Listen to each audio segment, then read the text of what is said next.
परम प्रेममय युग पुरुषोत्तम श्री श्री ठाकुर अनुकूल चंद्र जी का भगवत जीवन। श्री श्री ठाकुर अर्थात श्री श्री ठाकुर अनुकूल चंद्र चक्रवर्ती आधुनिक बांग्लादेश के पावना जिले के हिमायतपुर ग्राम में प्रातः स्मरणीय श्रद्धेय परम पूज्य श्री शिवचंद्र चक्रवर्ती एवं प्रातः स्मरणीया परम पूज्यनीया माता मनमोहनी देवी के पुत्र के रूप में सन 1888 ईस्वी शुक्र दिन भाद्र शुक्ल ताल नवमी तिथि को इस धराधाम पर अवतरित हुए थे। बाल्यावस्था से ही दिव्य भाव उनमें परिलक्षित होता था। जब परम पूजनीय माता मनमोहनी देवी ने अपने संत सदगुरु के निर्देश से उनको सतनाम प्रदान किया तो उन्होंने कहा कि यह मंत्र तो मैं गर्व से ही जाप कर रहा हूँ। वे इस सतनाम के नामी अर्थात इनकॉर्नेशन अवतार थे। उनके दिव्य भाव चरित्र एवं आध्यात्मिक क्रियाकलापों के फलस्वरूप कुछ लोगों को विशिष्ट अनुभूतियाँ हुई और उनके इर्द गिर्द भक्त जन जुटने लगे। अनवरत कीर्तन एवं आध्यात्म चर्चा होने लगी। उसी क्रम में 1914 से 1919 ईस्वी के बीच उनको भाव समाधि हो जाती थी। समाधि अवस्था में उनके श्रीमुख से उच्च स्तरीय वाणियाँ निकलती थीं। 72 दिनों की वाणियाँ संकलित हो सकी थीं, जो पुण्य पुंथी के रूप में प्रकाशित है। लोगों के आवागमन के कारण पद्मा नदी के किनारे उनका जन्म स्थल सत्संग आश्रम के रूप में गठित हुआ। गृहस्थ संन्यास का सिद्धांत उनको अच्छा लगता था। संसारी सन्यासी चाहिए, जंगल का सन्यासी और नहीं चाहिए। कर्म के साथ धर्म का समन्वय करते हुए उन्होंने सारा जीवन वाणी, कर्म एवं आचरण के द्वारा संसार को पथ निर्देशित किया। भारत पाकिस्तान विभाजन के कुछ दिन पूर्व करोड़ों की संपत्ति एवं जन्मभूमिस्थ आश्रम का परित्याग कर 2 सितंबर सन 1946 को बिहार, जो आधुनिक झारखंड है, के बैद्यनाथ धाम में आकर फिर नए सिरे से आश्रम शुरू किए। अति कष्टकर समय को अतिक्रमण करते हुए इस आश्रम को पुनः पुष्पित पल्लवित किया। 27 जनवरी 1969 के ब्रह्म मुहूर्त में अपने ज्येष्ठ पुत्र परम पूज्यपाद श्री श्री बड़दा के हाथों में विशाल आश्रम को सौंपकर पुनः अपने धाम दयाल देश चले गए। अभी उनके पौत्र परम पूज्यपाद प्रधानाचार्य श्री श्री दादा के निर्देशन में श्री श्री ठाकुर को केंद्रित कर लगभग 10 करोड़ सत्संगी अच्छे अर्थ में मनुष्य बनने और बनाने की तैयारी कर रहे हैं। श्री श्री ठाकुर का सारा जीवन ही प्रेरणादायक था। उनका परम प्रेममय भाव, उनका एबनॉर्मली नॉर्मल चरित्र, उनका गॉर्जियसली सिंपल व्यवहार अवर्णनीय था। परम दयाल युग पुरुषोत्तम की दिव्य लीला एवं कतिपय घटनाएं जो इस प्रकार हैं। श्री अनंतनाथ श्री श्री ठाकुर जी के बाल्य जीवन के साथी थे।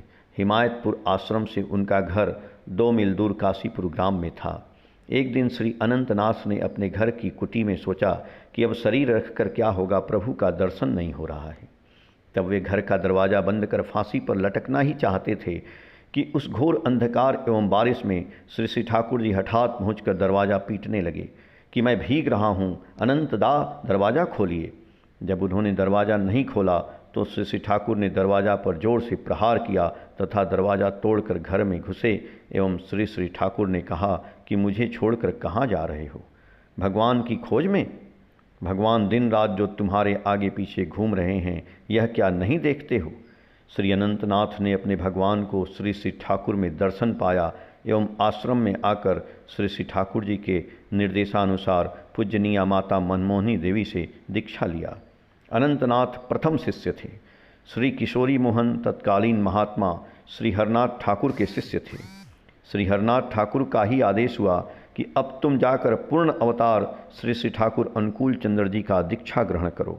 लेकिन श्री किशोरी मोहन को अनेकों प्रकार का संशय घेर लिया एवं उन्होंने श्री श्री ठाकुर को अनेकों प्रकार से परीक्षाएं ली एवं संतुष्ट होने के पश्चात दीक्षा ग्रहण किया। श्री दुर्गानाथ सन्याल के माता पिता को कोई संतान नहीं थे। वे लोग देवघर बाबा बैद्यनाथ धाम आकर महीनों तक रहे एवं संतान हेतु आराधना किए तो श्री दुर्गानाथ सन्याल का जन्म हुआ। दुर्गानाथ सन्याल रोगी रहने लगे, पेट में कुछ पचता नहीं था, तो उन्होंने प्रतिज्ञा किया कि देवघर बाबा बैद्यनाथ धाम में ही रहकर प्राण त्याग कर देंगे। श्री दुर्गानाथ सन्याल बाबा धाम आकर रहने लगे कि एक रात्रि में उनको स्वप्न हुआ कि तुम्हारे घर के निकट श्री श्री ठाकुर अनुकूल चंद्र जी रहते हैं, उनके शरण में जाओ, ठीक हो जाओगे। श्री दुर्गानाथ को भी अनेकों प्रकार का संशय घेर लिया एवं कई प्रकार से उन्होंने भी परीक्षाएं ली कि ठाकुर अंतर्यामी हैं या नहीं। जब विश्वास हुआ तो उन्होंने भी दीक्षा ग्रहण किया। एक दिन श्री श्री ठाकुर जी के सेवक श्री प्यारी नंदीदा, जो डॉक्टर भी थे, श्री श्री ठाकुर जी का संध्या समय पद सेवा कर रहे थे तो उन्होंने देखा कि श्री श्री ठाकुर जी के नाभि से एक प्रकाश निकला एवं उस प्रकाश में प्रभु श्री राम, श्री कृष्ण एवं अन्य देव देवियाँ निकल रही हैं। वे बार बार आंखें मल रहे हैं कि मैं कहीं स्वप्न तो नहीं देख रहा हूँ। प्रकाश ओझल होने के बाद उन्होंने देखा कि श्री श्री ठाकुर हंस रहे हैं एवं उन्होंने कहा कि जो भी देखा है सत्य देखा है। श्रद्धेय श्री प्रफुल्ल कुमार दास ने प्रभु की वाणियों को जीवन भर नोट किया है, जो अभी तक 22 खंडों में प्रकाशित हैं एवं अभी बहुत खंड अप्रकाशित हैं। एक दिन उन्होंने एकांत में श्री श्री ठाकुर से पूछा कि क्या आप श्री राम कृष्ण देव हैं? श्री श्री ठाकुर ने कहा कि तायामी, मैं वही हूँ। अनेकों समय में भक्तों द्वारा परीक्षा के क्रम में एवं स्वाभाविक रूप में भी पाया गया है कि आप वही श्री राम, श्री कृष्ण, क्राइस्ट चैतन्य देव एवं श्री राम कृष्ण देव हैं और क्या नहीं हैं। एक समय श्री श्री ठाकुर ने कहा कि इस बार मेरी परीक्षा प्रहलाद से भी अधिक हो गई है। वर्तमान युग में श्री श्री ठाकुर ने संसार के प्रत्येक विषयों के संबंध में, चाहे वह लौकिक हो या पारलौकिक, उसे स्पष्ट रूप से एवं वैज्ञानिक ढंग से स्पष्ट किया है। श्री श्री ठाकुर अपनी लौकिक लीलाएं समेटकर दिनांक 27 जनवरी सन 1969 को ब्रह्म मुहूर्त में अपने धाम दयाल देश चले गए। श्री श्री ठाकुर की अलौकिक एवं लौकिक लीलाएं नित्य दिन हो रही हैं, सिर्फ उनके साथ इन ट्यून एक तानता होने की आवश्यकता है। सत्संग आश्रम देवघर झारखंड में आज करोड़ों भक्तों का तीर्थ स्थल बन चुका है। वहाँ की भूमि का प्रत्येक कण श्रद्धा, भक्ति एवं निष्ठा का प्लावन कर रहा है, जिसे पाकर असंख्य भक्तों का उद्धार हो रहा है। आप सभी से सविनय निवेदन है कि प्रभु के प्रेममय सागर में डुबकी लगाएं। जीवन में परमानंद की प्राप्ति होगी, जीवन समस्या रहित हो जाएगा। आप परम शांति का अक्षय भंडार बनकर दूसरों को परम आनंद एवं शांति प्रदान करेंगे। वंदे पुरुषोत्तमम्।